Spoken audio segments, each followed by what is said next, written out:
Ladies and gentlemen, a very good morning to all of you. Mr. Goh Ching Yen, Board Member of Khazanah National Berhad. Dr Nungsari Ahmad Radhi, Chairman of Khazanah Research Institute, KRI. Hisham Hamdan, Member of the Executive Committee, KRI. Dr Jomo Kwame Sundaram, Senior Research Advisor, KRI. Distinguished guests, members of the media, ladies and gentlemen, welcome to KRI's event on Housing in Malaysia, a Policy Discourse. This event is in conjunction with the launch of KRI's latest publication on rethinking housing between state, market, and society. The research was conducted as a background research for the formulation of the National Housing Policy, or DRN 2018 to 2025, that was conducted by KPKT earlier this year. It provides readers a comprehensive overview of the housing sector in Malaysia and allows readers to access and understand the research that forms the basis of the policies. For your information, our event today is also broadcasted live via KRI Facebook page. If you have not followed us on Facebook yet, please do so, and you will get to see and share a recording of this event later on. Ladies and gentlemen, without further ado, I'd like to invite Dr. Nungsari, Chairman of KRI, to deliver his opening remarks.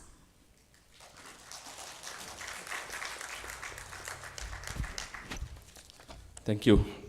Assalamualaikum and good morning.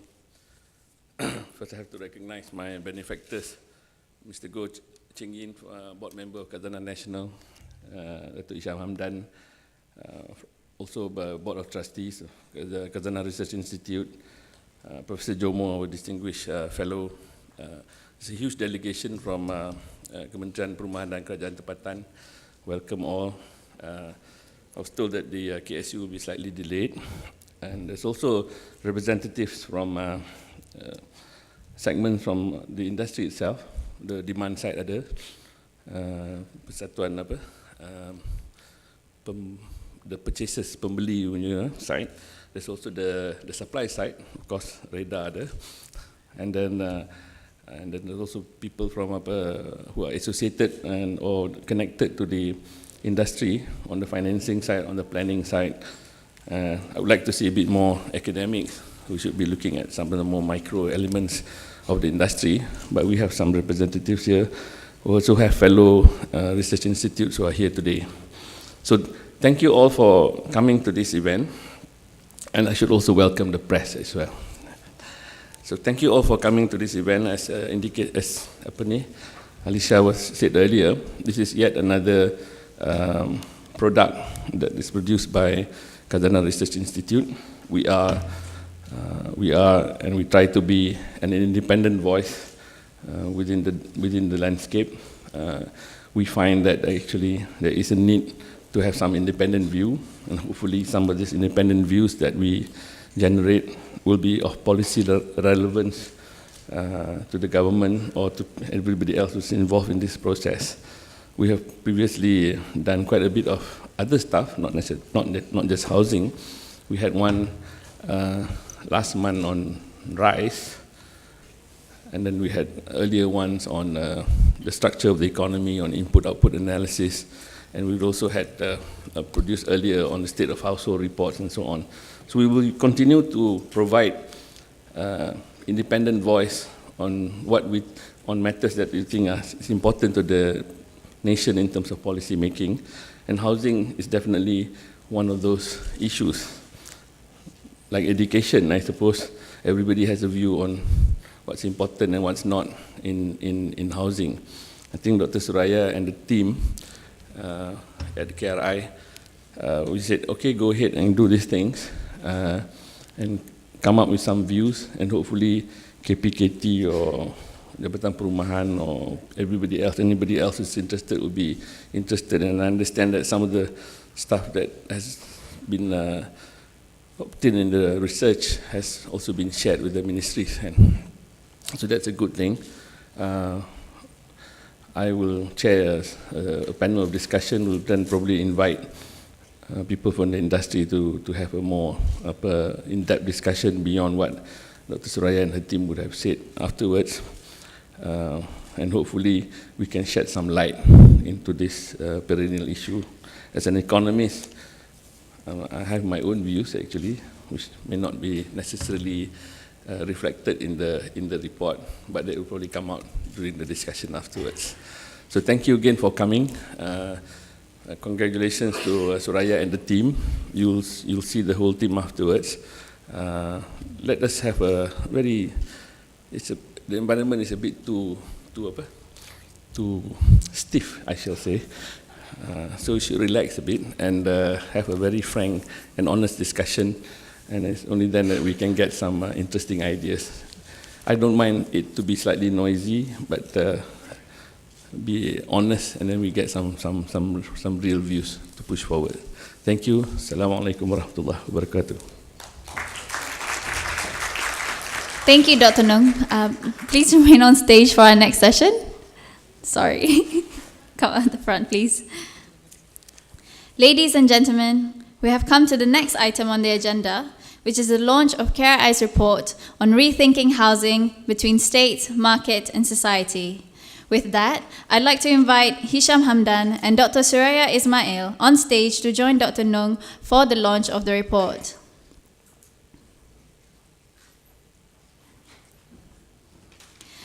Ladies and gentlemen, to symbolize the launch, I'd like to invite Dr. Nung to sign the report.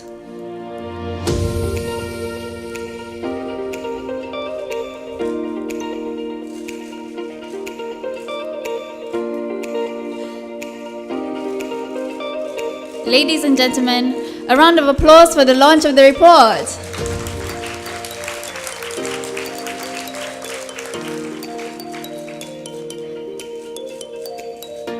Could I please get you guys to remain on stage and also invite the co-authors for their group photo, please.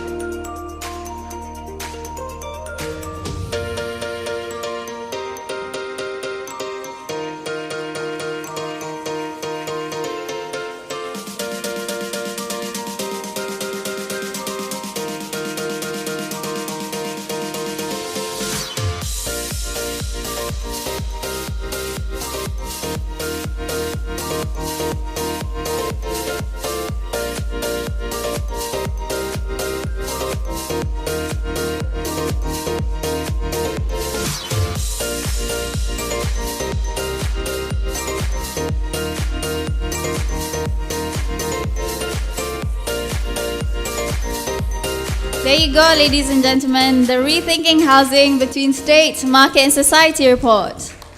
Could I get Dr. Suraya to remain on stage? Thank you. Ladies and gentlemen, I'd like to present Dr. Suraya Ismail, the lead author of the report, to deliver her presentation on rethinking housing between state, market and society. A round of applause. Thank you, Alicia. Thank you. Assalamualaikum warahmatullahi wabarakatuh, and a very good morning. I'm very pleased to be here today. Thank you for all the attendance and government agencies that has helped us along the way in doing this report. So we'll go straight into giving all of you the findings of what we've been doing for the past 1.5 years. So this is the structure of our report. I'll first do the introduction, then research framework, research findings, national housing policy framework. Now, for the introduction, just to let you know that there were many, the process was, there were many stakeholders that was part of this research. Our team went to each state. We tried to understand the housing market for each state, also to understand what were the structural problems that created the problems of unaffordability, inefficiency of supply, as well as what was the demand at this local level. So all these were gathered. Primary data collection was done at the state level. This was done basically with KPKT, JPN, and UIA, and we'd like to record our thanks to them. So because it had a lot of variables in terms of the research, we need to anchor the research framework into what were the objectives that we were trying to achieve. So in looking at the primary data collection to meet the objectives, we look into ensuring that we have two sectors in the market. The social sector provision, what is an example of that? PPR, social housing. That's the social sector provision. What are market sector provision? Those are done without government assistance or without government subsidies. So in both sectors, you have different mechanisms. You should have different policies. So we wanted to ensure that when we actually do this, we understand which bit of your housing projects are in the social sector or in the market sector. Now, in the social sector, we have to ensure that we have the right target groups are reached, and it is based on welfare needs. In the market sector provision, it is to ensure market clears, equilibrium, demand and supply. And what are the issues of market failures when there's a glut, like now? At the same time, having ensured the right demarcation between social and market sector provision, we have to make sure it is at the right spatial scale. Is Seremban contributing to the housing market or demand in Kuala Lumpur? What is the right spatial scale? What is the conurbation of cities? We have to understand that, because sometimes the provision of housing, as we will explain later, goes beyond state boundaries. Now, once we understand that, we need to identify the housing gap. Ladies and gentlemen, look at the orange boxes. We have to know the housing requirement assessment. Then only we know what to plan and the provision of housing. We have to anchor that as well to the housing market area. So in housing market area, we have housing demand, housing supply. In housing demand, we have housing need, the social sector, the welfare sector, and effective demand, those who can pay and backed by our banks.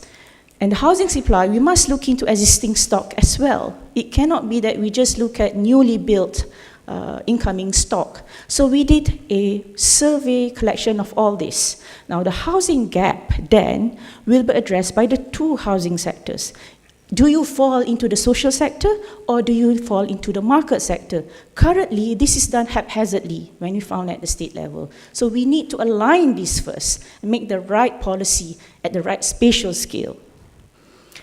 Now, in order to do that, mind you, housing, there's a lot of sectors in it. You have the building developers, you have the construction industry, you have the professionals, you have state land policies, you have federal policies. So not only are we looking at the outcomes of policies, we also need to look at what are the pillars that created these misfits.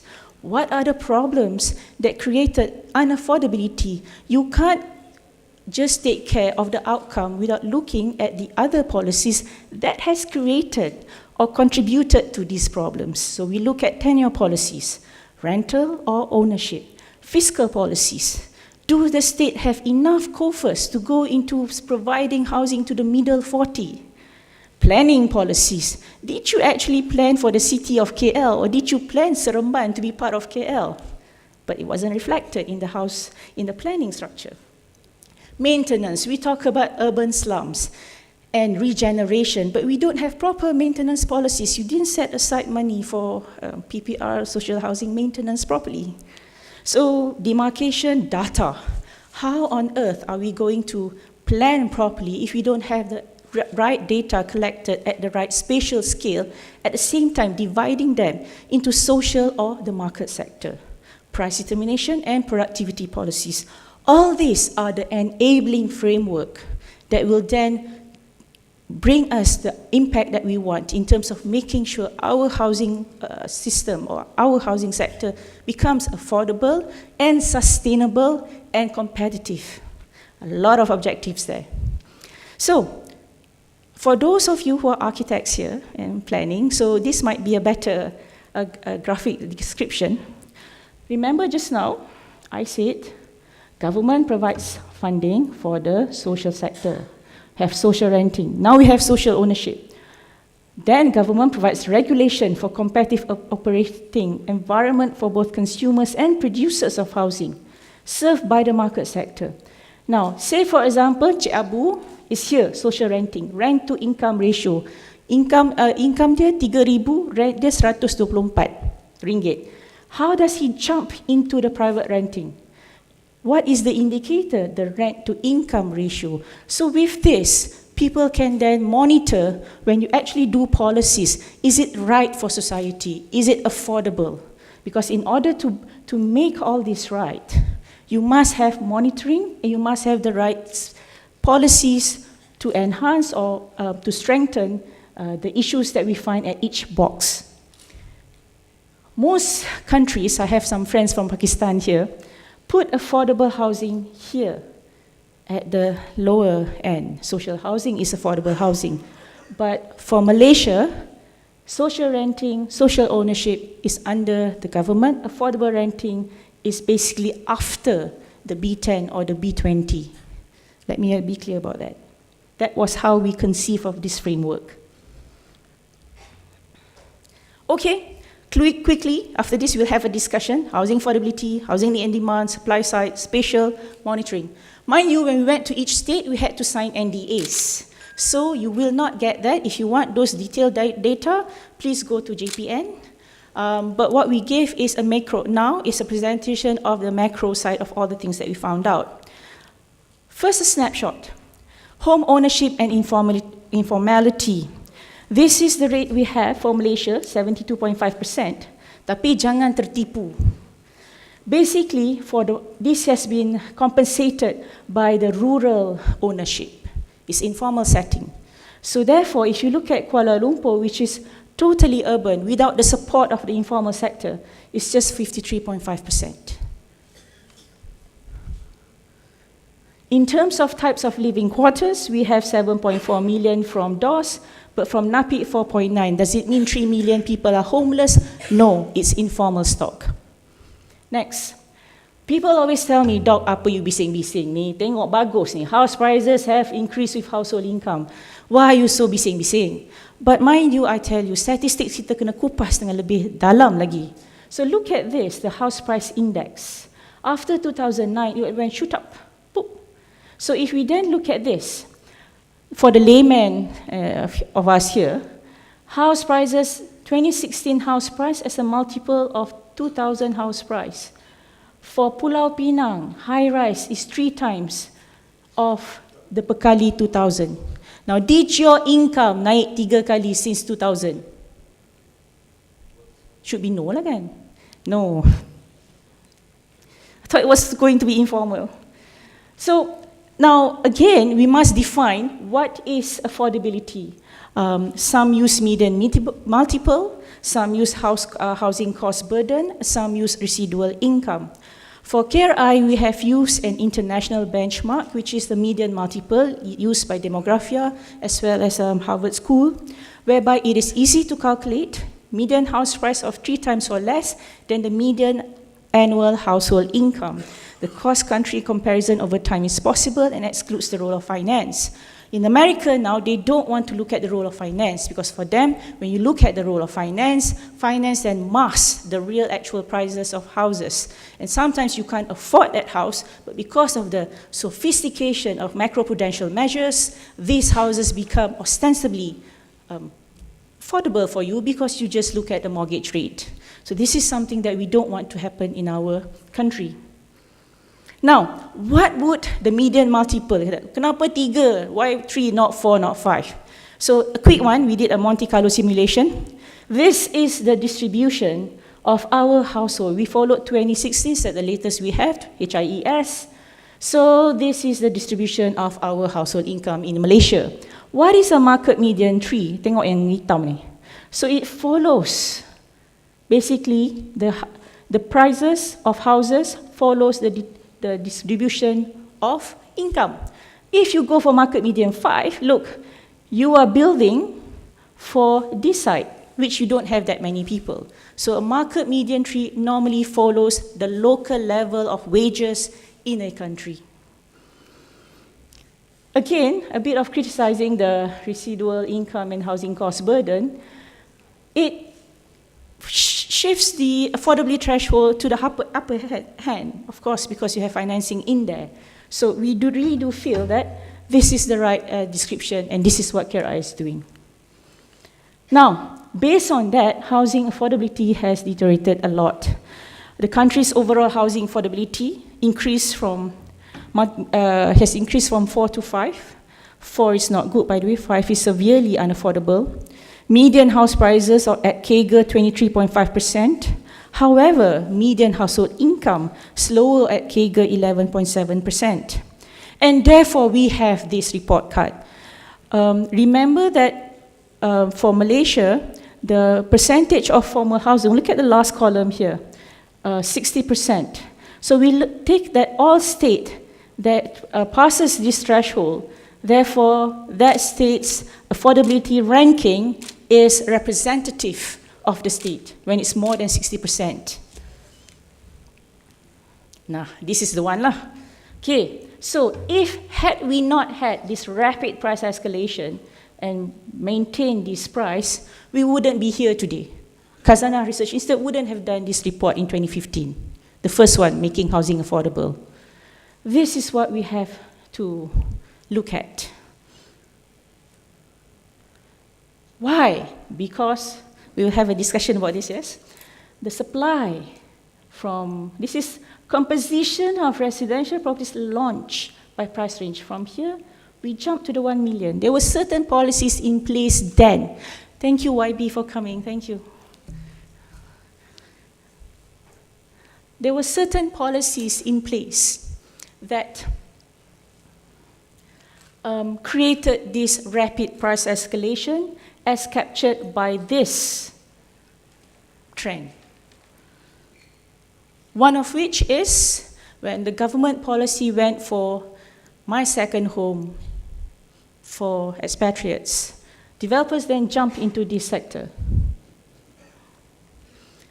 And we see that financing and house price has a strong correlation, 0.77. So when house prices have rapid price escalation backed by financing, this creates more problem. So whatever Bank Negara, and they have representatives today, are doing is good. Filter it, because what we don't want is an incidence of rapid price escalation backed by macroprudential that tries ostensibly to make housing more affordable, and we will have a problem later. Now, banking system, tak ada masalah. I know in the current context, people say, oh, I don't have access, filtering is so bad by Bank Negara. KRI maintains that this is fine. The problem is house prices that's being supplied in the market is too expensive because they're following that trajectory. And some of the policies currently wants for the social sector, the B20, to own their houses. But mind you, the B40 debts are consumption related. Is it social justice to have them to own houses as well? Whereas we have another option for shelter, which is renting. But renting must be in a good, decent housing condition. We look at the type of government financing scheme. We mapped it up. My team is great. And we found that government assistance have gone to the M40 because of the private sector not able to give that type of housing prices. The government stepped in. Some people say that privatization is good. But over here, we see that something went wrong in the private sector. Government stepped in for the allocation efficiency. This is done to compare. Let the buyer beware. When you go into rent to own, we have HBA here, House Buyer Society Association. Let the buyer beware what you're getting yourself into when you do rent to own. Sama lah macam kita buat cost mammoth kan. Nampak sikit, tapi every week you bayar sikit kan. Tapi sebenarnya in the end you pay more. Such is the nature of being poor, I suppose. But we have to let people know that when you go for rent to own, they pay higher. Do you have a choice?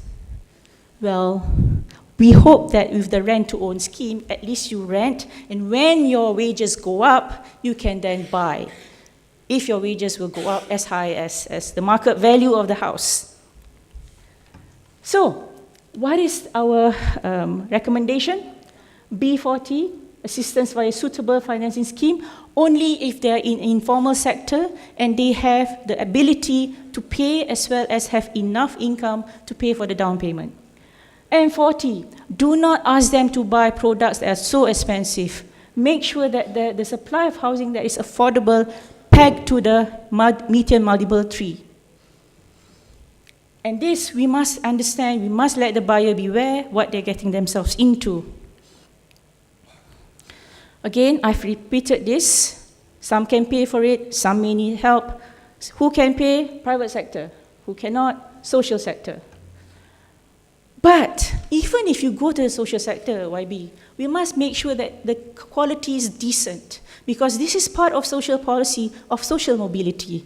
So there is no current efficient what is socially acceptable housing. Standard perumahan kebangsaan telah dibuat baru-baru ini, saya baca page to page by CIDB, Alhamdulillah, bagus. But this was not done in a participatory manner. It wasn't done in such a way that what is the social norm, cultural norm of our people, and what is the standard we should aspire to have for a minimum good quality building, decent. Once it's decent, we talk about price. And we find a bit of a problem in terms of estimation of the social sector. When at the state level, they didn't say which one should go for low cost, which one should be in the social sector, it's all muddled up.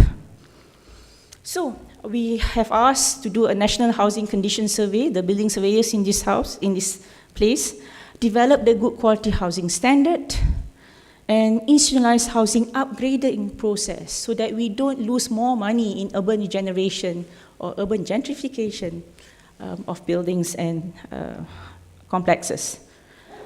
Again, I've repeated this, core housing need, social sector, is it adequate? We can't put 8 orang dalam rumah 700 kaki persegi. Is it suitable? Then you go for affordability. You cannot say affordability here, because this is what is, some developers, not all, are doing. You put 300 kaki persegi and that's the affordable threshold. No, it must have this. And we are not saying that if benda ni is so difficult. It's been done in other countries as well. Again, I've mentioned this. We need to have a housing need and demand assessment, your big data, where we don't have this. Currently in the country, we don't have this. So again, we need some money, finances for the government to do this. We said this in KRI 2015 because the private sector couldn't give the right products. The trends in Malaysia suggest that both B40 and 40 households are likely to end up in some form of social housing or government assistance. Reverends shall not meet. We say this, and look at this. In most countries, the social government assistance stops at 30%. But here, at each state, the qualifying income goes up to the 80%. Because the complaints was that the private sector couldn't give those houses to them. Therefore, the government stepped in. We then come up with something like this. We consider household with a total income that is below 60% of the state median income to be at risk of acquiring housing assistance. Kurangkan. Do you have financial problems at the state? Do not go it for ownership. Stick to your social sector, and therefore, this is our proposal.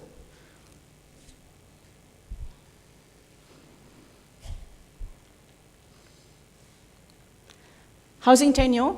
Understand, for each state, lembaga yang ada di sini, renting is not an inferior good. It is part of shelter. It is something that you can do bila gaji dah bagus sikit, 35 years old, for buy a house. But renting is a real option. Janganlah keluar 23 tahun nak beli rumah. But the problem is now is that, okay, it's more than that, yeah. Cities must behave as if they can create more jobs. Currently, there's a perception out there by the young graduates that only in KL you can have a proper job. And therefore, they feel that I will always have to stay in KL, and therefore I have to buy a house, because in the end, I'll be here. So therefore, the freeing up of resources in the KL Greater Valley is not happening. So we need to activate the regional conurbation so that wages go there, good wages go there, we free up the problems in Greater KL. So cities must be competitive. I heard someone here did competitive cities before. Supply side, tak banyak, sikit saja, just a bit. Slow but gradual recovery in affordable housing market. Now, there's this myth. That's why we are also saying breaking perceptions. The average holding period, okay, this is bagus, kita buat. The average holding period is 20.8 years. So now, when people say, oh, I'm going to hold my house for 5 years and after that I'm going to buy another house, it's not happening in our country. It's not happening in our country. We don't have the right product differentiation for us to go up that property ladder. This is why people panic. Because this is the one house I'll get and that's it. Shifting trends in supply. Ini saja, ada orang tanya apakah trend yang kita dapat. Banyak high-rise sekarang. Banyak high-rise. And proportion of coming supply of low cost is declining to existing stock. So when government buat policy, nampak, dia keluar impact dia. Productivity. So when we are densifying, when we build high-rise, it is more important for the real estate as well as construction industry to be part of this modernization of the industry. You need to build faster because that's where you can save on your working capital. Because the thing is with all this product baru-baru, say proprietary system, IBS, it's all there. You just need to use it. The issue now is if your cost of housing, the cost of construction costs, or your cost is lower, the percentage fees taken by professionals will also be lower. This is a moral hazard issue that we have to discuss later. I know some people are going to be baling telur kat saya pasal ni. Sell and build, poor workmanship, abandoned projects, build and sell, shifting risk to developers. Here is society. This is important. When we had our town halls and kita bincang with a lot of property developers, you sign an SPA, you are given 2 years to build. You sebenarnya tak perlu modernize. That's why they don't do it, because the system is as such. So what's the point of building in 6 months when you have 2 years? But mind you, we have to also understand what's happening globally. People are building faster. International contractors are building faster. What would stop them from coming here and building faster and giving better deal? I don't mind kalau rumah saya di Pahang katakan and is built by an international contractor but at a lower price. I don't mind. So we have to compete based on proper productivity gains.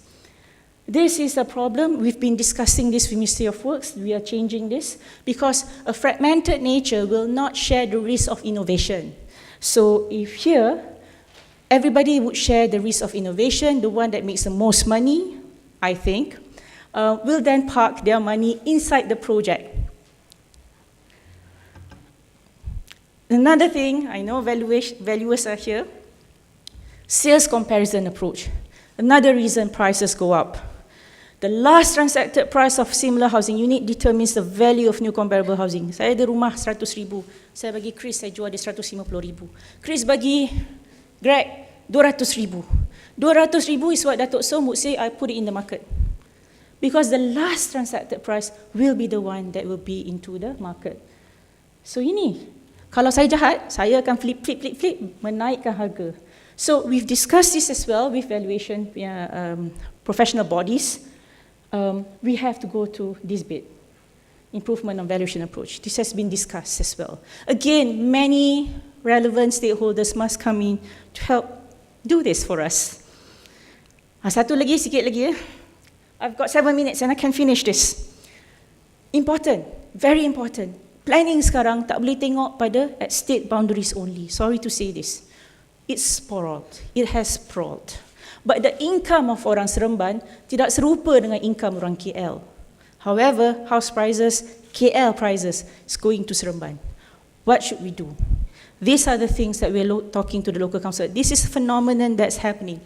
With the advent of public transportation, railways, higher income cities will benefit. So we see this in Penang, we see this in KL, But not for Johor. Johor, dia masih behave as one state. So, safe there. I have to take my time.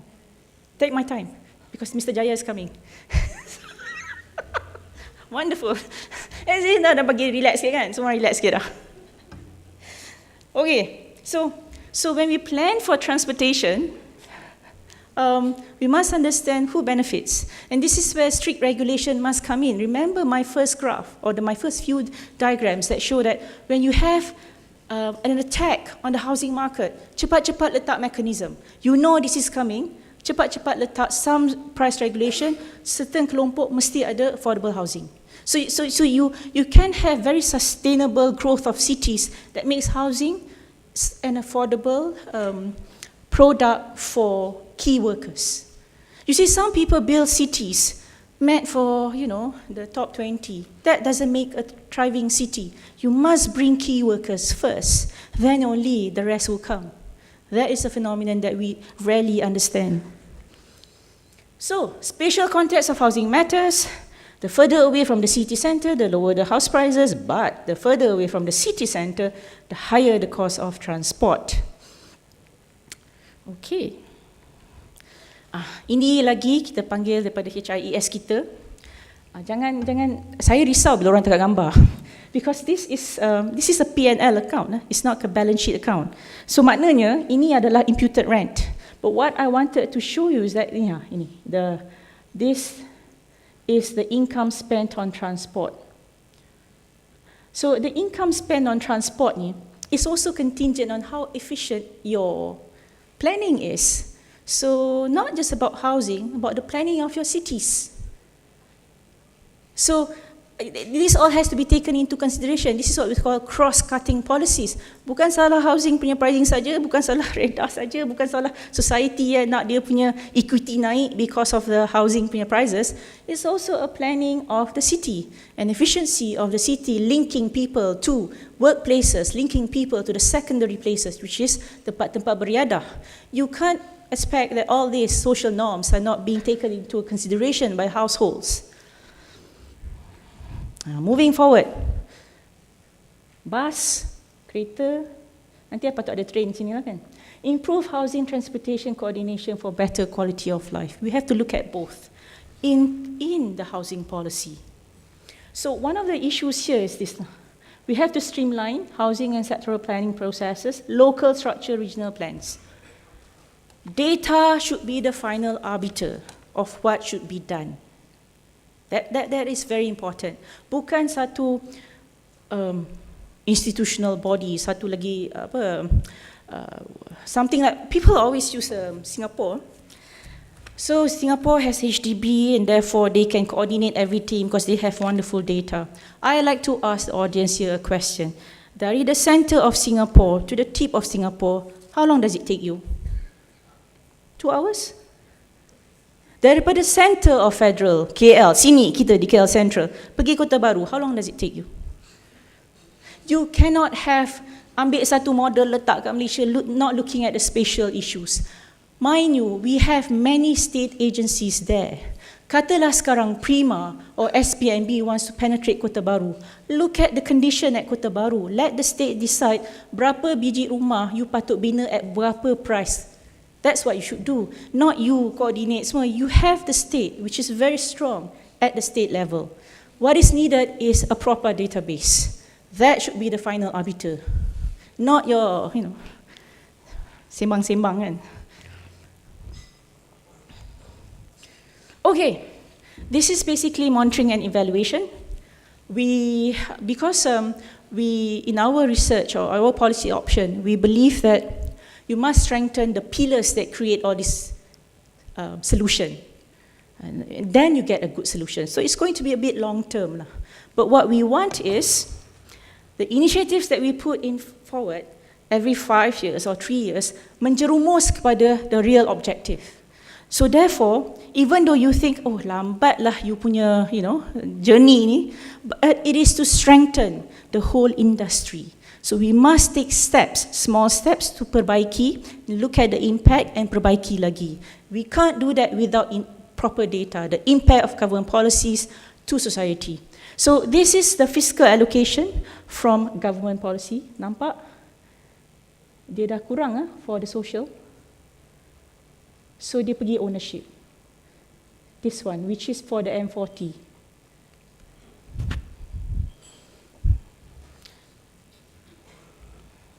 Cross-cutting issues. Bila kita nak buat monitoring and evaluation, travel patterns and rental market, I know some government agencies are doing that. MIMOS is looking at travel patterns. We've met a lot. Data is available but not at the right spatial scale.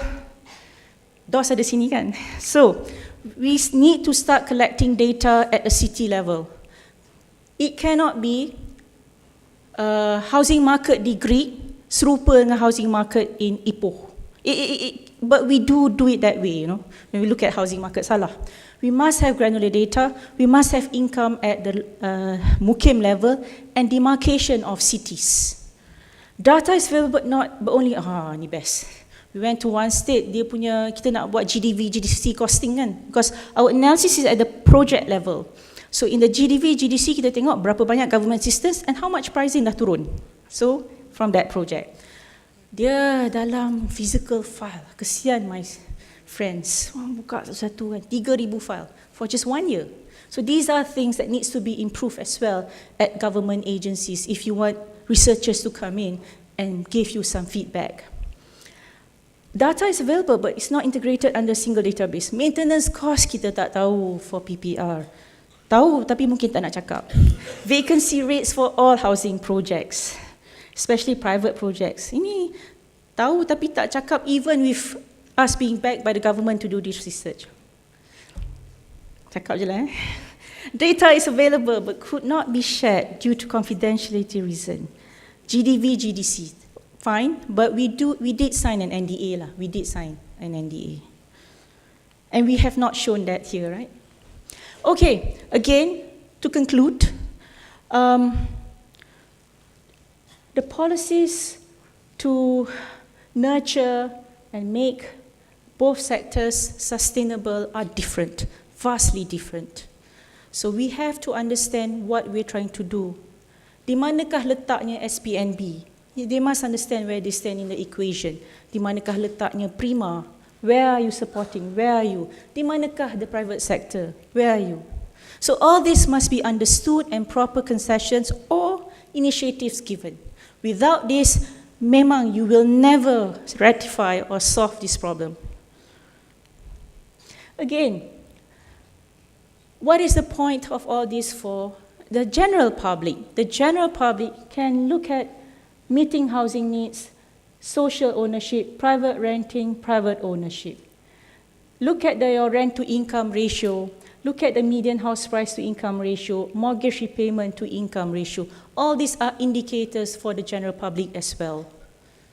So not just for people who make policy, people who make the supply, but also for people in the demand side, you and I. We can see this if it is made public. Ini orang kata kalau GIS mapping kan, korang-orang GIS macam saya kan, katalah kita buat build up, the 8 layer tu kita tunjuk to the public. Because this is important for them to plan. Tuan Jaya dah ada, nak habis dah. Plan for the industry. Thank you very much. Terima kasih. Tuan Jaya selalu dengar saya dah, cukup dah tu. Thank you, Dr. Suraya. Before proceeding to the next agenda, I would like to inform that we have Yang Berhormat Mulia Senator Datuk Raja Kamarul Bahrin Shah, Deputy Minister of Housing and Local Government, with us today. Thank you so much, YB, for coming. Next, we have a panel discussion on housing in Malaysia, a policy discourse, which will be moderated by Dr. Nung. Could we please welcome the panelists on stage? Tuan Jayaselan K. Navaratnam, Director General of National Housing Department. Dato Soam Heng Choon, President of Real Estate and Housing Developers Association Malaysia, REHDA. Brigadier General Dato Seng, Vice President, National House Buyers Association, HBA. And last but not least, Dr Suraya Ismail. Over to you, Dr. Nung.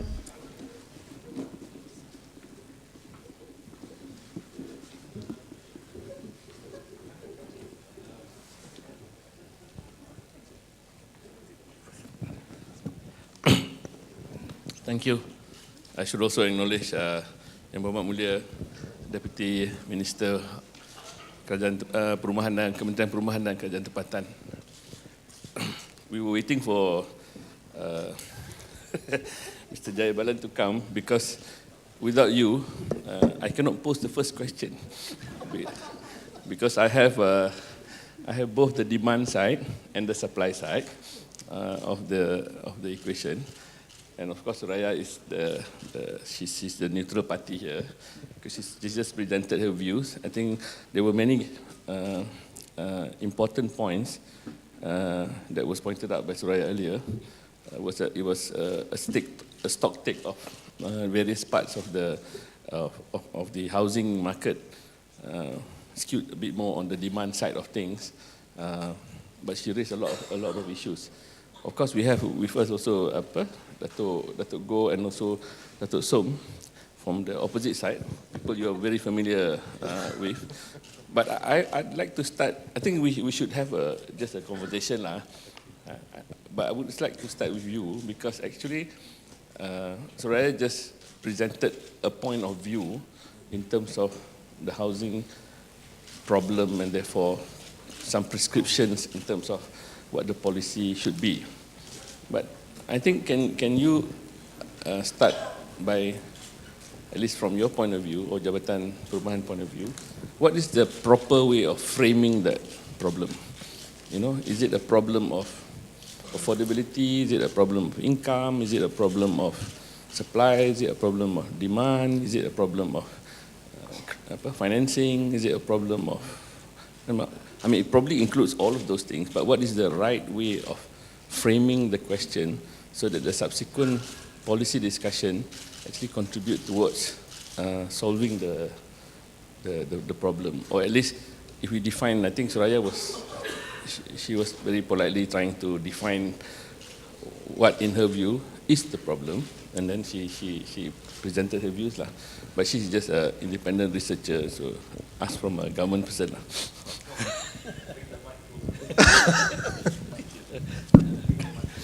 Okay. Good morning, everybody.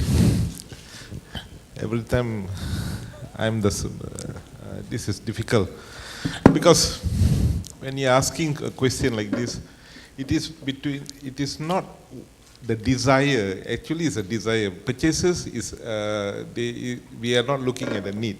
They are looking at desire. Purchasers are always looking at desire. So their desire is then only is converted into need. The need will be coming in a later stage because whatever you start with an idea of desire. But the developers, they start with supplying it. They find their locations and then they decide, okay, I will build here. But sometimes the answer they give, everybody give is mismatch. Is it mismatch of demand and supply? No, my answer is not mismatch between demand and supply, but mismatch of desire and supply. Because why? I can build a house 50 kilometers away from my location of working, and it's cheap. Anybody want to travel to Kuala Kebun Baru, you still can get a house about 250,000 or 50. And the question is that, will you travel that distance to work? So then it's a question of need. Because why at the first place, you have the opportunity, but are you going to convert the opportunity or not? So you ask me, I'm willing to convert. So this is a normal question I ask everybody. How many people are willing to travel more than 50 miles a day? One way.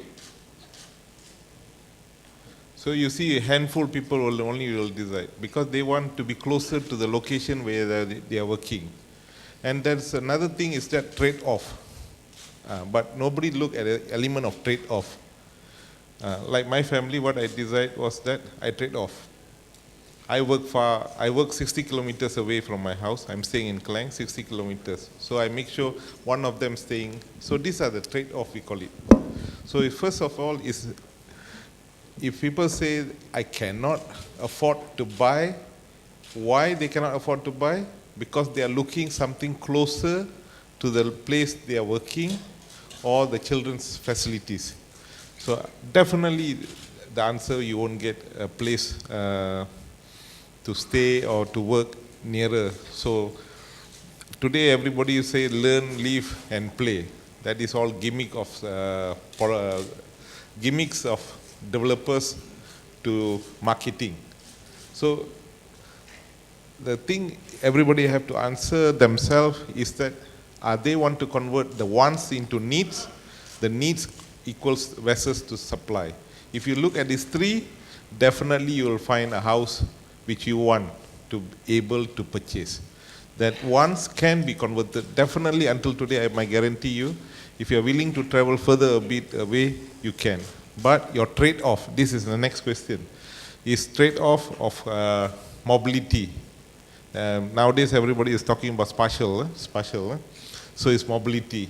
The question here is mobility here means what is the amount of expenses you pay for the mobility. But the mobility is not about expenses only. It's also the loss of time. So are you willing to sacrifice the loss of time? So the loss of time sacrifice equals to relationship in the family. So you have less context with your family. Less of contact. What is the value you going to put for your relationship with your family?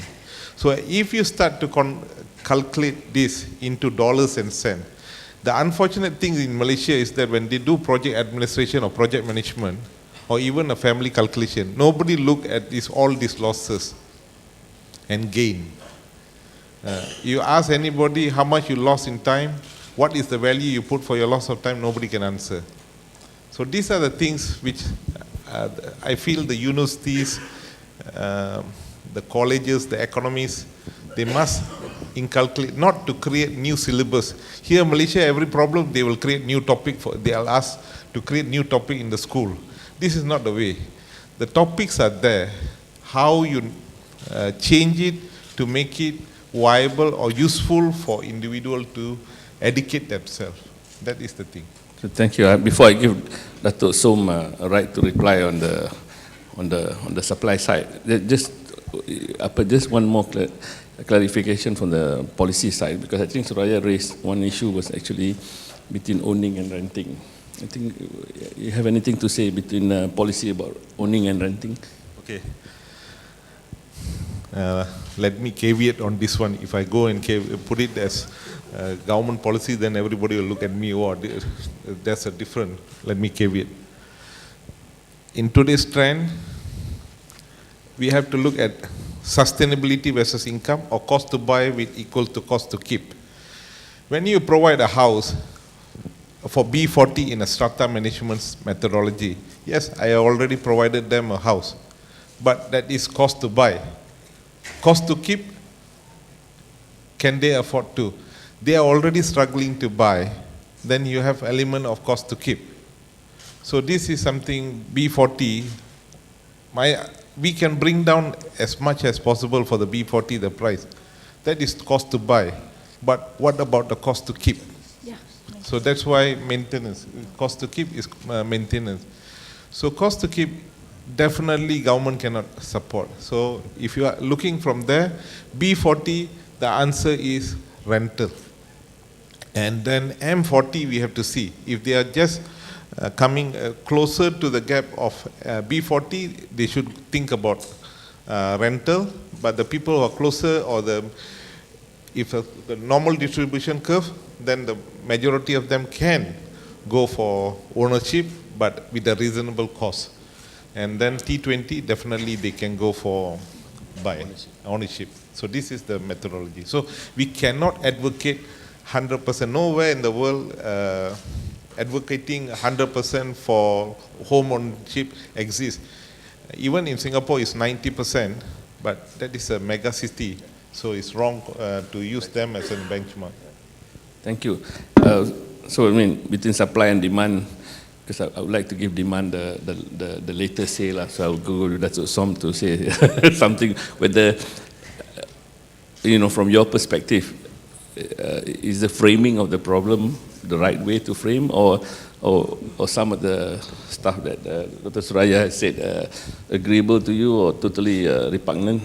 I've been warned by Dr. Suraya earlier. Today there's a live feed. So it's how much you want the truth to come out from this type of forum. Or how much you want me to be diplomatic? Truth lah. We are in the period of truth. Yeah, Why I do you think- so okay? What? I think Dato Raja Bahrain is here. He knows that I posed very difficult question to the minister previously when I was a moderator in one of the forum. And I think here is like we are trying to actually address an issue that has been hotly debated over the years. And until today, there's no concrete solution to it. And I believe that just now, congratulations to KRI for coming up with a very good research. That research complement the research that was done by REHDA Institute. We also have a research done on affordable housing, a game plan transformation. I think looking at the contents, I think there are a lot of overlaps inside there as well. And in terms of talking about supply side, okay, is how do we look at it? Currently, we have policies, government policies. Just now, Mr. Jaya said that he doesn't want to say that it's a policy, but there is a policy on affordable housing imposed on all developers. So on the supply side, definitely in every state, even though they may differ, but definitely there is. I see LPHS is there. I think you asked Tuan Nizam there, Nasmi there, he can tell you that Selangor has an affordable housing policy. In every state they have, even though it may differ. So on the supply side, as developer, we are forced to build. Second is cost again. Why is it not affordable? I debated, I talked about this many times. It's just like making a cake. If the ingredient, the cost of the ingredient goes up, what will happen to the end product? It will increase. It will become not affordable. The cupcake today is 5 ringgit, one piece, small piece, you know, which is just mouthful. Maybe the ingredient is different. So what we are advocating is that everyone must play a role, from government to developers to contractors, and also the discipline of the house buyer. Later on I'll talk about this a bit as well. And basically what we have actually looked at previously, we always blame developers, okay, for being unfair, being greedy, trying to make huge profit. But today, I think if you look at the sector, there are 100 listed companies on the KLSE. Please go in there and do a thorough analysis of the profit that they are making out of the business today. The other part is, I know state governments are here, so I want to be truthful. Please don't penalize my company or me. Okay. One very important factor here is actually costs imposed by states, especially on premium and development charges. I was just explaining a piece of land in DBKL. A developer bought it at a very high cost. And then when they submitted the plan, DBKL came out and said they're going to impose him a 24 million development charges, which translate to about 30 over ringgit per plot ratio, which translated to per square foot of land is more than 300 over ringgit per square foot of land. Isn't that unreasonable? So if government agenda is to help to build, encourage more developers to build affordable housing, I think it should start from the government first, to reduce input costs, even at state level. Okay? We know that state governments survive based on premium and income related to property development. We were even joking in the association, if we all were to down tool for 2 years, I think many state governments will be clamoring to the federal government for financial assistance. Let's be frank about it. You look at the budget of all the states, it's very dependent on land matters, depending on income from quit rent, assessment, and other land-related activities. So for us, it's like, we understand the issues here, but we really want to be the one who are able to supply this affordable housing to the market. Okay, just to continue, I think one of the things that Dr. Suraya raised actually was between this affordability and price is actually the price discovery mechanism. How does the supply side discover the price to be offered to the market, to the demand side? We have to get that to go to see afterwards. But just to ask you, then she actually proposed if it's based on valuation, price discovery is based on transactions, and then then that benchmark the valuation for the next one, as opposed to actual valuation of the asset itself, of the property itself. And one of the recommendations is to move from a transaction-based price discovery to a valuation-based price discovery. So what do you think of that? Yeah, I think there's pro and cons on this system. I think valuation, you ask all the valuers here, is always based on comparables. Okay, when you base on comparables, it's always based on the demand side basis. If there's great demand, the prices will go up. If there's no demand, no matter what sort of valuation you do, or no matter what sort of comparison you do, the price will still be the same. So I think this maybe need a bit of debate to look at if there are ample supply in the market, this issue won't arise. But valuation, I always say, is an art, it's not a science. It's not like engineering, you take away one steel bar, the building collapse.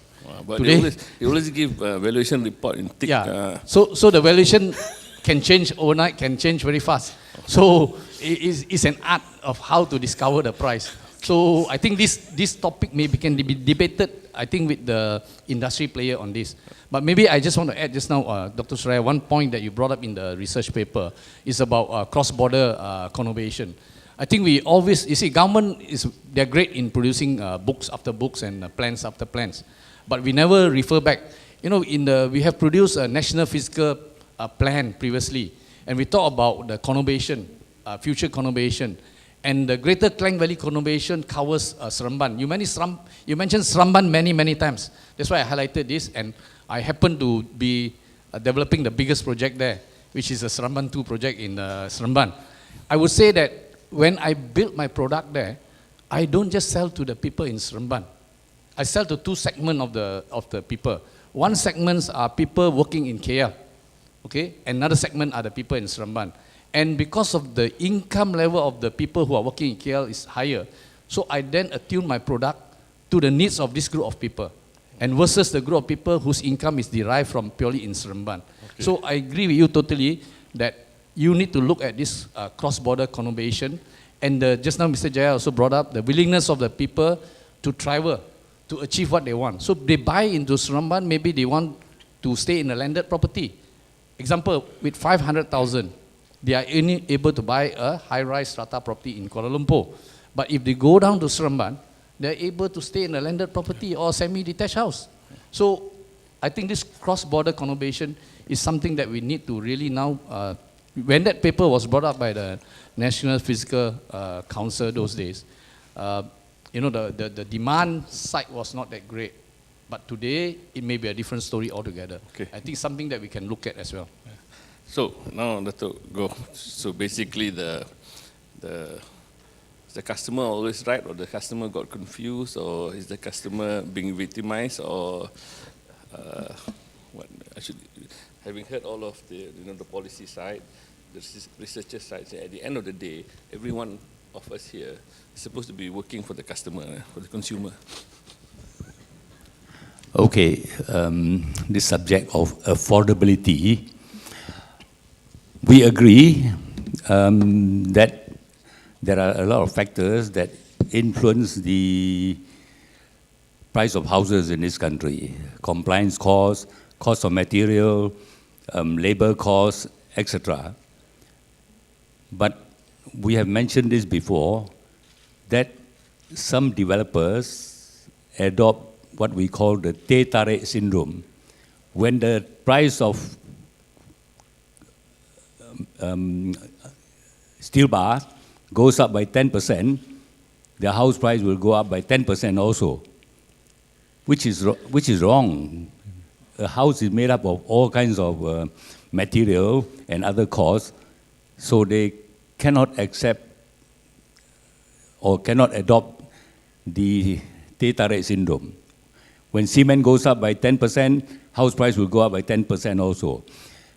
Okay, having said that, the government can take all the measures. It can reduce the compliance costs, it can reduce the material costs, labor costs, etc. But are we certain that all those savings will translate into lower price of houses, or will it go towards inflating the profits of developers? How do we ensure that? We have even deliberated the subject of price control.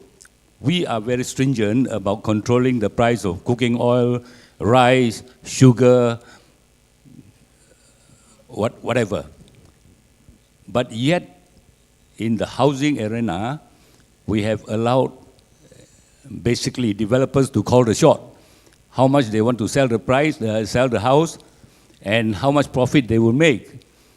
So, to us, by the way, to us meaning from the House Buyers Association, a house is even more critical than sugar, oil, for example. You can always cut down sugar, you can cut down oil, but you need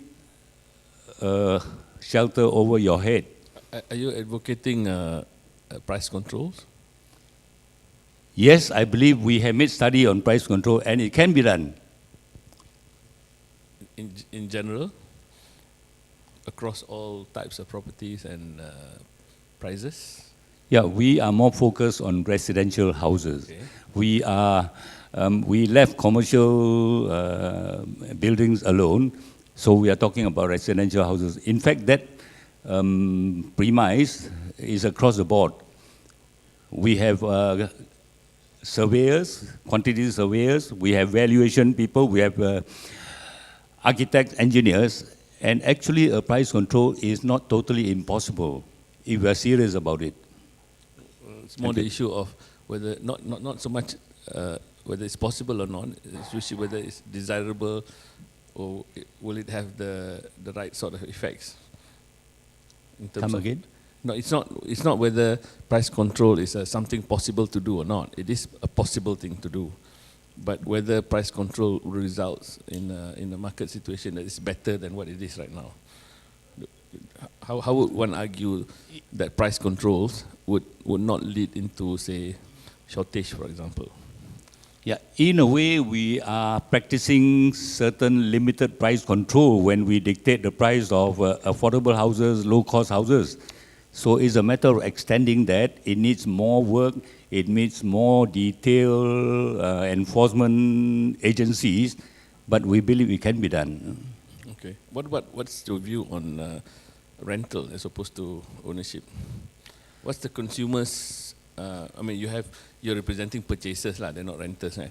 But what's your view on rental? As diffusing, if demand is ridiculously high on certain segments of the market, pushing price up relative to what the supply is, then perhaps part of that demand can be diffused by opening up the rental market. Is that a valid proposition? Yes, we believe the Malaysians, we are so obsessed with owning a house. We do not view renting a house as something which people aspire to be. But having said that, the rental market, from the house owner's point of view, is a very poor proposition. I have heard a lot of my friends who have rented their houses to people. First month they pay, second month they pay, third month they don't pay, fourth month, etc., until they accumulated a big amount, and then they jabut. Now, with that kind of environment, is it fair to accept or to expect a lot of people to want to buy houses and to rent it out, and eventually, in a lot of cases, suffer big losses? Okay. So we got to look at both sides, from the tenant side as well as the property owner side. We were even thinking about having a house owners act, where their rights are entrenched, where the legal process is simplified, where tenants are made to be more responsible. Right now, there is no law to govern or to facilitate property owners. And honestly, if I have a house, I will be very hesitant to rent it out. Okay, thanks. Maybe, Mr. Jaya, before I pass it back to Suraya, on that particular enabler for broadening the rental market is actually both tenants and owners' rights to seek recourse. I mean, Dato just said something about owners, but there are also cases where tenants are mistreated by landlord also lah. So any attempt on legislation or something on that? Okay, thank you. Actually, we are attempting to, I hope so, we can start next month onward, the Residential Tenancy Act, the work to come up with the Residential Tenancy Act, and we hope by end of next year, not this year, end of next year, we can see some kind of draft to be debated and all this thing, and maybe if we are lucky enough, the person whoever gets doing the drafting work, we can go for first reading in the November next year if they work harder than what we expect. Okay, so actually we do not only looking at Residential Tenancy Act, they also must have house repair. Then there's also another thing we are looking at, but this is all new, house fair, fair house we call it. This is something available in US. Only US have it, so far I've seen it, fair housing, where the element of discrimination, element of locations, everything, whichever Dato Soam, everybody's talking about is falls under the category called fair housing. So this is have been done in US way back 60 years ago. So based on this argument, it's time for us to look at this also as become our governing or the umbrella for all the other acts. So that means we have all acts working in silo, but we do not have an umbrella, one act, umbrella all this act together and bring them together. So this is maybe because we are something similar like America, where each states are independent by themselves. So we need something to bring them all together into one umbrella. Then it's easier for us to work, and then we can come up with the right guidance. Like Dato Soam is saying that I go different states, they have different guidelines, different policies. So we need to bring this into one umbrella. So that means the business, anybody comes to Malaysia or doing business in Malaysia, doesn't matter where they are doing it, it is a fair treatment and is equally treated in a same platform. So these are something we are looking at it. Thank you. So Suraya, any quick responses to some of the responses given to my attempt at probing them for answering of some of your questions? Yes, you should probe more.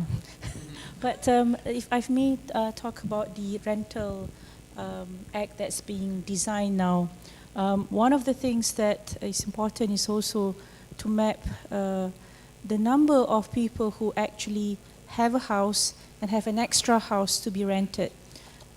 Because one of the issues facing a thriving rental industry, like a few countries, developed countries, is that sometimes when when more people like Dato General are going for this, I have a house and I rent a house and it's protected by the law, sometimes it then takes away the stock that could be bought by first-time buyers. So we really have to be very careful about this, because this is happening now in UK. Because the cottage industry, because this is not institutional holding, it's the cottage industry. People like you and I, ada duit lebih, we want monthly income to come in, and therefore we have this extra house for us to rent to outside people, to other people. But those households then, when a city is more mature, they don't have new builds anymore, then this would then create that loss to them to buy those houses. So it has to be balanced out a lot. We have to map it out. Secondly, the National Condition Survey, that is very important for us to do. Currently, the Building Surveyors Act is parked under the Architects Act, meaning that the building surveyor can't do this work properly. So some of the things that we need to release as well is for professionals to come out, do the National Condition Survey, and therefore give the proper advice for maintenance of these buildings. And therefore, this will, again, professional views is the final arbiter. Data is the final arbiter on the next decision on what to do for that complex or that industry. So if we start looking at proper evidence, to then guide our decision, I think this will be better. Secondly, for rental, one of the other things being imposed in the UK is that if you buy your first house, interest rate ni serupa. When you buy your second house and you declare it's your second house, it's a different interest rate. So it needs to be tied up when we do all these policies. Mr. Jaya is not from Treasury, but actually, I mean, in terms of fiscal side, but I think Suraya raised an issue about if a certain amount of supply has been taken out and turned into a rental market, that supply creates lessening of supply on the purchasing side, which then for the same amount of demand will push price up. That's the problem. But that some of those things can be actually addressed by fiscal, by taxation policies on how we treat people who buy and then sell and flip, and on capital gains tax, real capital gains tax, or on tenure. We used to have 5, 4, 3, 2, 1. And now it's a flat rate, flat. Now it's flat, I think. Now even after 5 years, I just sold a house. I just sold my house. I just got whacked RPG. But after 15 years, they still whack me. But that's probably driven by the Treasury trying to raise revenue lah, as opposed to trying to modify the behavior of buyers and developers. But the use of fiscal incentives or taxation laws, I don't know, Dato Soam, does it work in terms of, I mean, I understand one of the big problems is actually some laws are federal, land is a state matter, planning approval is done at local government. I don't know how many local governments we have underneath the states, 154. So it's actually quite a big mess. But we don't want to go into this. I mean, we recognize the federal, state, local government issues in the whole decision making of development. It's one major problem. But suppose we limit ourselves to the federal side of things. On the fiscal side, on taxation, I mean, can any one of those, either regulatory or taxation, be effective in trying to address some of those problems? Okay, this affordable housing issue is not just in Malaysia. I think it's worldwide. There are Malaysian developers who are in the UK, and also in Australia, and both these countries have different policies put in place. And as mentioned by Doctor just now, in the UK you have this policy of additional stamp duties for people who are buying second home for rental basis. So, but London is still facing a problem of shortage of affordable housing. Just now Dr. Suraya talked about integrating affordable housing into the normal houses. UK also does it, but without success. Because I'm doing a development there, so I know. So, whenever you say something, I am doing something there. So, it's okay. So sometimes I think there's no one policy, fiscal policy that can fit all. But I think the bigger challenge in Malaysia is we need to converge all the policies and the agencies and the government of the day. Otherwise, it's going to be very difficult, where we have different law governing different, taxation is more a federal law, a federal income. Land tax is more a state income. So unless we converge all this, it's going to be very difficult. We will be like India. We have a big problem, YB you will know, right now, state, federal, tak masuk local lagi. Yeah. I think that's why I said it's going to be challenging for Malaysia because of the different land law, different taxation policy, and because taxation is more at the federal level income. And then the state will say that, hey, I never get a share of it. Why should I bother to amend my land law to facilitate you? And when you come to land transfer, it's actually state matter, nothing to do with federal. So the federal, Mr. Jai sitting here, has no control over the state government somewhere else. And YB also has no control over the Terengganu state as well, where he comes from. Because it's actually a land is a state matter. So unless we converge some of these, then only it will be meaningful. Otherwise, we will be adopting something that make implementation difficult. And more so Malaysia, the biggest problem is we have a lot of laws and regulations, and enforcement is not there. So if we come up with this fiscal policy of taxation, again is compliance, whether people actually willingly comply to it or whether it's not. So I think we need to think about it. Okay, thank you. I was just reminded by Dr. Suraya, I think I have 10 minutes to give some time to the floor for questions and answers. I live in Selangor, so we don't have water. So which reminds me, actually, water is also a federal state issue, where it used to be even at district level, kan? District level and then state, and then now there were attempts to federalize the. But they have converged the policy now. So I don't know. Maybe Mr. Jaya looking at it, like Suruhanjaya pengurusan aset air negara basically owns the asset, or they own the management of the assets, but the state still owns. Yeah, so actually maybe one of those things, I don't know. But let's open to the floor, because I'm just reminded I got 10 minutes. Any questions from the floor or any remarks? We have to give YB an opportunity to say something, maybe? No? Okay. Yes, the gentleman at the back there. Selamat pagi. Assalamualaikum. My name is Asrul Mahyudin from University of Malaya. I think first time we met Tuan Jaya was in KL. CC Convention Center, and I did ask him how willing the government will take risk into making decision. Maybe politically can be suicidal, but it's a correct decision. But unfortunately, Tuan Jaya, I think circumvent a bit on the question. But never mind. Luckily, Tuan YB is here. My concern is this: is that the whole research is based on quantitative, which is fine. But I would like that the research is also look at the qualitative.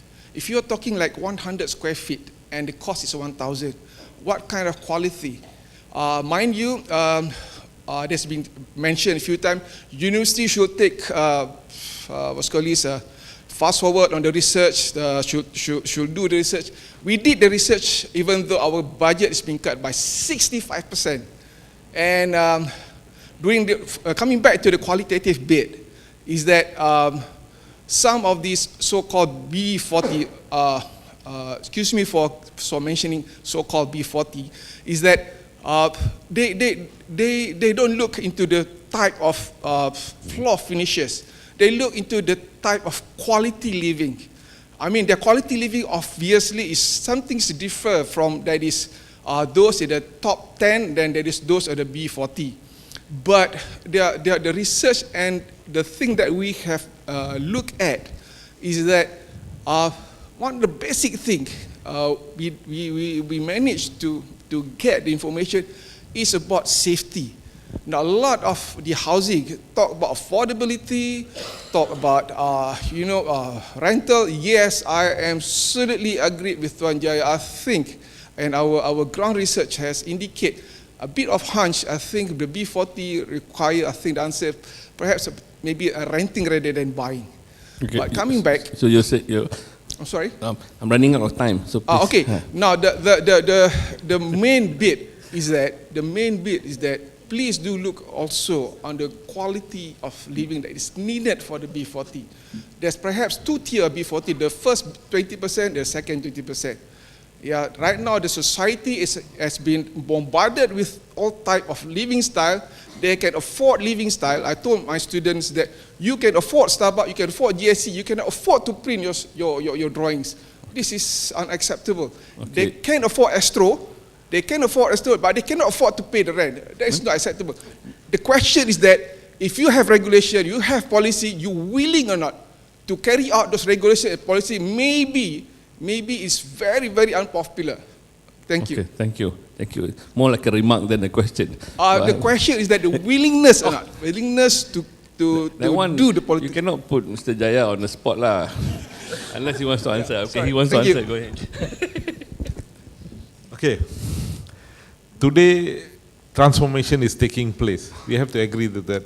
We are looking at all the loopholes. But there's one thing, as I said, we must have an umbrella of act, which is we do not have. One. Two, the problem is not basically because of knowledge is very lacking in the organization.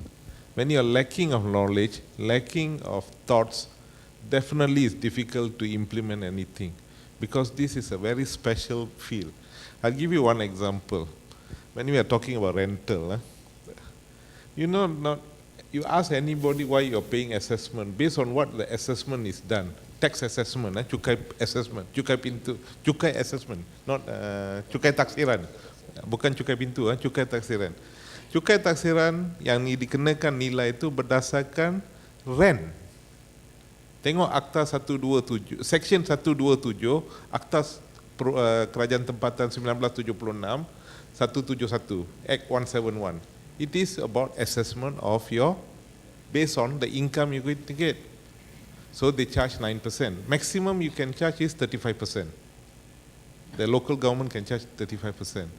So, on the other side, you see Lembaga Hasil Dalam Negeri punya form.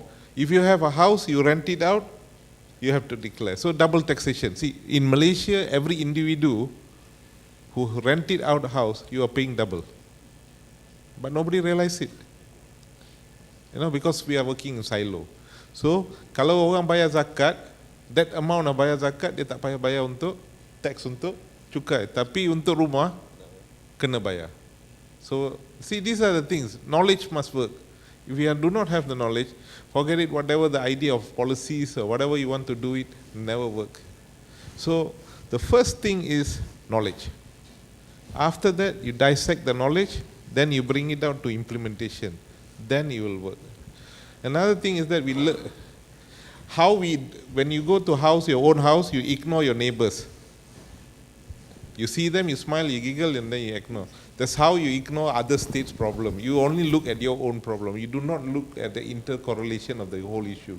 So as long you fail to look at intercorrelation, definitely whatever policy we are doing, total failure. So today, we are doing a metric to identify. But as I said, when we do the metric, we need an umbrella. If you do not have an umbrella, still a failure. Definitely 100%. Whatever we are doing today is just, KRI will be, every year will be launching one book, one research. Okay? We're doing something else. So if you ask them back, Making House Affordable was their first book they published. Today they have published fourth book. You see what is the success of the Making Housing Affordable? They say none. So same also with our story. People, I'll come, I sit, I'll set the policy, I set the guideline, then another boss will come, they will set guideline, the policy. Day in, day out, things will come as a paper only, like a university, Student come, prepare paper, thesis, the next student will come, prepare thesis, lepas tu the third year, he say, we'll look at the 50th year student last 5 years ago, what they did, we copy a bit there, we rectify, another thesis. That's it, how our life is working. So if you want permanent, then look for holistic views, practical holistic view, not ideological views. Basically what today we have is ideological views. You ask them, now man, this statement going to suicide me. When we says, we build 700 square feet, we build 800 square feet, we build 900 square feet. On what ground we are setting that size? When we are knowing the population of Malaysia is going down, 1.9. Birth rate, 1.9. That means town areas, family is getting smaller, outskirt is getting bigger, so the cost of living is different. So on what ground we are setting all these things? We do not have a proper research. So we just plug a figure, we put it, and we say, okay, go. So tomorrow I will be questioned about this, why I'm but I think it's a valid point. Yeah, but that is the facts. You know, this is same also with Napik in your question. You put overhang. You're saying Malaysia is overhang means this is the same question. Overhang means oversupplied. That means the developer cannot do anything already. Definition totally wrong. Overhang means oversupplied, that they cut the price tremendously. But today what we say, we use the word overhang, then we say, okay, we will give you this one. Overhang is like you go supermarket, you know, oversupply means automatically price crash. Did the industry crash? So it is what? Unsold. But when you put the definition of overhang, you are creating a good scenario or bad scenario. So these are the things we have to look. So sometimes government also make mistake by using terminologies which is not right. So tu yang saya minta, please look everything in a holistic view and a rightful way. Thank you. I think the I mean, this is my view on. There was a period there when I was a bit crazy and became a member of parliament, so I have some affinity to the legislative process. Actually, if there was to be a reform in the present government, it has to be anchored on legislative reform. I think I take the view that you presented that you need to relook at the whole legislative framework around not just developers, valuation, everything, planning. Then only then there would be only through legislative reform would that translate into some permanent structural reform that would then change things. Otherwise, like you cakap lah, we will be pusing, but we'll never. Yes, the gentleman there, question? Okay, thank you very much. Good morning and Assalamualaikum to all. My name is Architect Abu Zarim. I'm from Perumahan Architect Malaysia. In fact, I've asked this question at the last time you saw him, MUF, and I don't think I received a very good. In fact, I don't think there was any response. There was a response, but not to my question. Okay, you can try today. Yeah, I'm trying it today.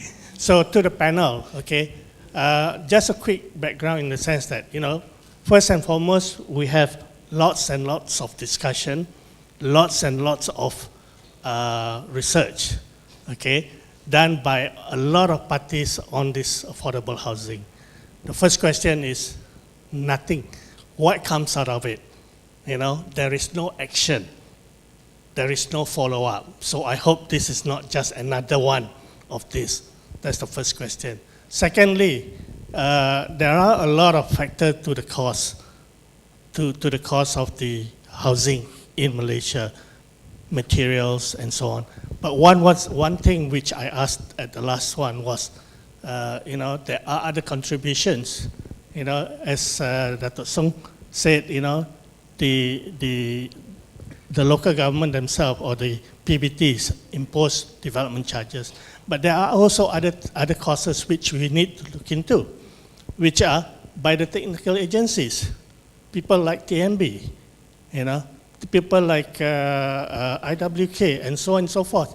You know, they add to this cost, you know, when they could easily, and the fact that these agencies, they did not come up with a single cent, okay, a single cent to this, and yet impose such requirement onto the buyers. Okay, I'm saying here the buyers. All right. Again, what is the government doing about this? Is it a fair practice? So that's another thing that you need to look into. Okay. While we talk about government policies and so on, I agree. There are three levels of government here, and each one have got their own, you know, little Napoleons, if you want to say it, you know, and each putting a lot of pressure, not only on the developers, but also on the consultants. The other issue is also looking at the process of approval, okay? That is also hindering and adding costs to these so-called affordable homes. So all these things, can the panel, any of the panel, so basically you're asking about compliance costs. Compliance costs, you know, submission costs, okay? The cost by the technical agencies, okay. All these are pushing up the prices. Right. Before they answer, yeah. All of them will answer you. Just ask you something about what Suraya just presented. Actually, when one of her proposals was actually, she said if we move from a transaction-based price discovery to a true valuation of the properties, then basically you're going to reduce the price, and then it would also then reduce GDV and so on. And then she slid somewhere there and said that will also reduce some fees lah. Since you said you are the architect, is that okay? For us, yes, we base on the cost, but at the end of the day, you know, we are okay with that. You know, we are okay with that because that's how we charge our fees, based on the cost of the. So if the thing goes down, so be it. Yeah. But, you know, you are now trying to address the cost of affordable homes. But these are the things that add to the cost of these affordable homes. And this should be looked into. And one more thing, you talk about introducing a lot of, you're introducing acts, all right? New acts, rental acts, and so on and so forth. And the last one, which I heard at the last MUF, okay, you're going to do something about the commercial, controlling the commercial prices and things like that. But, you know, Malaysia have no shortage of acts. But what they lack is the enforcement, the implementation and the enforcement and the penalties against who they do it. That is also missing. Okay. Thank you very much. We'll probably answer your first question. Please, gentlemen. I see Professor Jomo is no more here. Actually, the first day of the new government, REHDA was asked to meet the CEP, and we submitted a list of reasons why prices of our houses are at this level. And the top of the list is the cost of doing business. As I mentioned just now, the cost of ingredient going into development. You know, land is a big portion of it. Land prices are not coming down. Other is the physical planning side. If you compare with the net buildable area per acre today, compare with maybe 10 years ago, you buy 1 acre of land, the net sellable area is probably 40% of that 1 acre. Okay. Other conditions imposed by authorities, land that you need to surrender to, just now mentioned by architect, is that you know, you need to surrender land for TNB substation, reservoirs, and all the other things. So this is called compliance costs. So we also mentioned about high compliance costs. The other thing is that we were hoping that all the authorities concerned, whether it's agencies, PBT, can work together with the federal government in ensuring that along the value chain, in order to translate to action, that this be looked at in a very holistic manner. One great example, recently we met the SPAN chairman. Just now, since you talk about SPAN, I raised up with SPAN chairman about contribution to IWK. All capital works done by the developer. Okay? At the end of during the handing over, we have to pay 1% GDV to the government, to IWK. GDV meaning if you do low end, it's 1% of that GDV selling price. If you build a 5 million bungalow, also you pay 1%. So we say it's not equitable because it should be based on the number of people, based on the number of population equivalent. It shouldn't be based on price of property. And if we build a capital works, why should developer be paying contribution? Example, TNB, you say correctly, we are creating the customer for them. Why should we be paying for capital works? Why should we be paying for the land? And all these costs are costs passed on to consumer. Example like DBKL, okay, we have the MRT coming, we have the RRT, MRT2 and the rest. They should now quickly review their policies, maybe reduce the car park requirement. By reducing one car park, you can bring down the price by 50,000. So imagine a 500,000 house, you bring down by 50,000, it's 10%. I think architect, you will agree. The number of car parks that we need to build. I think these are all interrelated. That everyone, if you have a will to bring down the cost, everybody must play their part. The contractors, the developers, you know, government agencies and everyone. It's just not one party. If you ask the contractor to bring down his price, construction cost is only 50% of the total selling price. So 10%, what value has it got to do to the whole thing? You know? So, and currently, materials are benign, the cost. There's no increase. Just now, Dato Go was saying, price of property, price of cement go up by 10%, we increase by 10%. It doesn't happen because material is quite benign now. The only thing that's going up is labor cost. Okay, but if you look at the whole thing, everybody have to play their role. Any small part of it will have no impact on the overall selling price. Okay. See, we as a government, government staff, we cannot be announcing everything what we are doing. So the question you're asking us means you are not, there's no follow through. Actually, every day we are doing follow through. If we say our negotiation failed, means you see this government lousy, they cannot do. See, negative news create an impactful news. Positive news creates a very benign, very quiet, nobody bothers about it. Because they love juicy stories. Failure is always a juicy story. So that's why, if you ask us, actually every day we are doing a lot of things. Okay, I'll give you one example because of this utility TNB. When we called TNB and asked them to do a presentation, they gave us a lot of showcase of cases of project development. How much is the total cost of the project? So what we found was that based on their finding is 0.641% of the total of the one individual. So when we tell the developer, okay, you bring forward your detailed costs, they will never tell us what is their detailed cost. So if you don't bring up your detailed cost, then how you want to say TNB you're doing more? See, everything got a cause and effect. If you bring down if TNB takes over all the costs, there's a tariff. Tariff is always translated to individual. So if you are looking at tariff, then the question will be, people who are not part of the project also have to incur the cost of the tariff because it will be transferred. So this is yes, I bring customer, development bring customer, but there is a translation of tariff. So nobody talks about tariff. Okay. We are looking at IWK. Okay, IWK reduce 1% of the thing. Then who's going to support IWK then?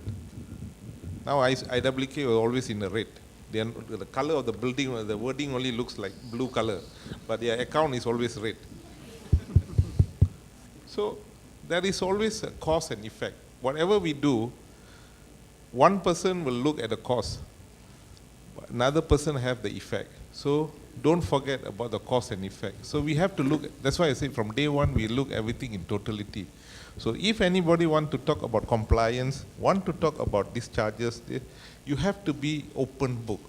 The day everybody willing to come for open book, definitely we can sit and talk. Because everybody give in percentage, giving you see, 100 unit development and 1,000 unit development, a 500 unit development with a multiple type of costing of prices is different.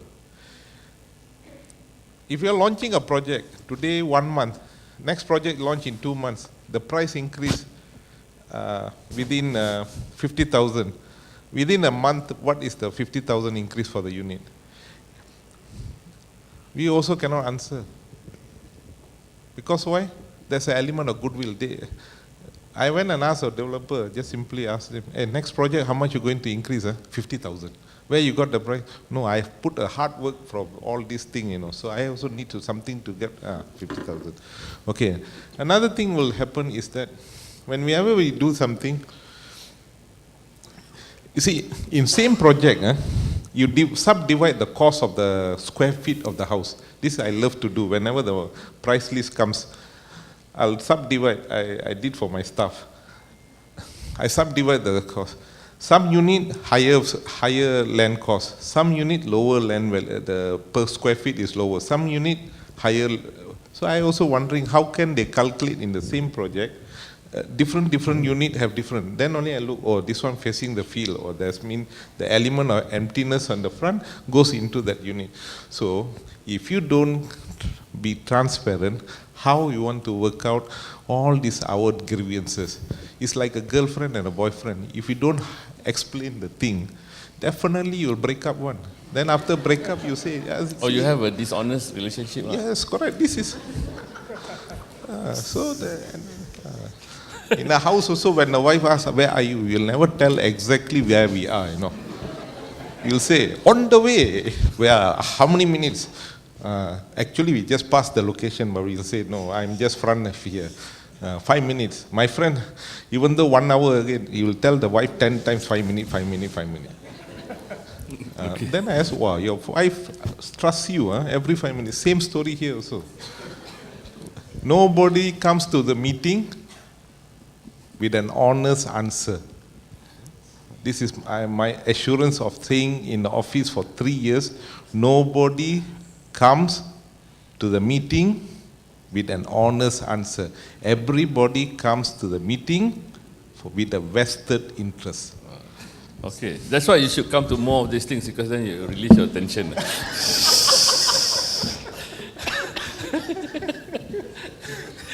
The gentleman over there. Okay, good morning. My name is Michael Kong. I'm the president of PEPS, the Association of Valuers, Estate Agents, Property Managers and Property Consultants in private sector. So firstly, I'd like to thank Dr. Suraya for highlighting the valuers' role in maintaining a sustainable real estate market. Dr. Suraya, you have mentioned about valuation methods, approach of using comparison. Well, it's true, we use comparison approach to determine the market value, but unfortunately, valuers are not involved in the pricing of the primary market. Only the developers themselves do the pricing. In fact, many years ago, Bank Negara did impose market study to be done for end financing of developers' project. But somehow that initiative had subsided and it became non-compulsory now. Okay. In fact, certain banks also practice approved developers list. That means whichever developers who are under this ADL, then they just approve and do the end financing. So in that case, valuers are not actually involved in the pricing of the primary market. Thank you. Thank you, President of PEPS. Let me clarify. What is the last transacted prices in the secondary market when real estate valuers on the developer side do their market study, say for example in Mount Kiara, say for example. So the last transacted price of existing units, not incoming, will be the price that the valuers for the developer will look into. So that is the price that they will look into, and that will be the price that they will come out with. So that's how indirectly it becomes the incoming price of new stock. Having said that, I'd also like to talk about one of the issues that has not been touched here, which is land prices. So there was a few things inside the slide that we didn't show, which is the GDV, GDC costs, and what are the components of those costs, items, and the percentage of those items. Again, as Tuan Jaya cakap, ni semua percentage, it also depends very much on the value of those projects.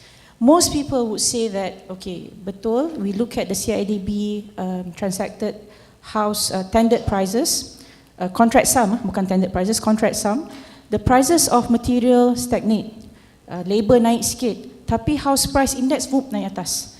Now this graph then show that the difference can be because of land. But mind you, land is a derived value. A derived value meaning that you understand, katalah di Mount Kiara, your unit is 2 million. So you nak beli tanah dekat sebelah Mount Kiara, adjacent to Mount Kiara, you factor in your construction cost, your development cost, contribution cost, the profit margin, then only you bid for the land. The more the higher house prices, the more you can bid for land. So it's an inverse causal relationship. So when house prices go down, land prices will go down. But we have to suffer sekejap lah. Secondly, I'd like to reply to Tuan Jaya. This lobbying or this research, first research, kita cakap lobby lagi, for making housing more affordable, I must say has gotten a lot of traction because never before, I must say, never before, I puji REHDA, before, that they come out with a report on the game plan for transformation of their industry, them as a supply sector, to come and help the government in bringing house prices down. It's never done before. So that, I think, is very important to recognize, and that they're willing to do this. Hopefully the profit margin would be lower, we don't know. Now, the third thing about price control from the General Datuk Go. Melaka did it, Dr. Nong. Melaka did price control, but in affordable range. So what they did was, bila ada rapid price escalation, they intervene when there's rapid price escalation. They don't intervene when the market is stable. They intervene when there's rapid price escalation, therefore the market would stabilize. Maknanya, once it's not regulated, when it goes up, meaning there's some market inefficiency, they come in to intervene at the right price point. So that has created, the Chief Minister of Melaka has created that value to society. I'm, as an economist trained in a particular way, I'm slightly averse to price controls, but can understand the usage of other tools to mitigate or to shape incentives in a way that actually get the same outcome as opposed to dictating to the market. This is the price that you can charge. Okay, quickly. I think we need to be a bit careful here. We are not a socialist country. I think this is something I want to highlight here. Is our government socialist or capitalist? I think I've asked politicians before, and all of them, the current government, they all shun the word socialist. If we are not socialist, I think we need to let the free market work. And you already have a price control for certain segment of the market. Okay? I think that is already good enough, because we are a heavily cross-subsidized industry, the housing industry. You must understand that. We have two types of cross-subsidy. One is actually affordable housing, low cost. The other is the Bumiputera quota. So you must understand this. No other industry, not even the car industry, we're asking why can't you buy a cheap car for B40? Why can't you buy, it's only this industry. Already is heavily regulated. It's one of the industry with the most law and regulation. I think I agree with you. We should, for the other segment, government should not be involved in business, I always say. And government should not be involved in building houses other than for renter only, the social housing part. The rest should be left to the developers to do. I think that policy should remain. So all of you have actually defended your turf very well. So now I should mindful that actually time is running out. So I'll defend my turf then actually as the host at the institute. So we may produce one more, I don't know, on housing or something. But our job is actually to generate things. A month ago I hosted the same thing like this, but it was on rice and food safety and food security. And then before that, 2 years, 3 years, 4 years ago, we had the first report, right? 4 years ago. So our job is actually to try to use people who are interested and passionate in the issues and let them do things and just put it out there and hopefully get this sort of discussion going on. Shall I invite all of you to show our appreciation to the panelists in the usual way? And then. Thank you. I'll pass it to Alicia. Okay. Thank you, Dr. Nung, and all the panelists for the fruitful discussions. I'm pretty sure we've learned a lot from them today. So can we please give them another round of applause, please? Ladies and gentlemen, this marks the end of our event. On behalf of KRI, we would like to thank everyone for joining us today. We hope that you have enjoyed the event and found it interesting and informative. The KRI report and the presentation deck are available on our website at www.krinstitute.org. We hope that you have gotten a copy of the report, and if you have not, please feel free to approach our ushers. The full report is also available on our website. For more updates on our research, please follow us on KRI Institute on Twitter, Facebook, LinkedIn, and Instagram. Members of the media, please make your way to the point for the press conference. Our ushers will guide you there. Everyone else, we would now like to invite you for lunch, which will be served at the foyer. Thank you for attending and have a pleasant day.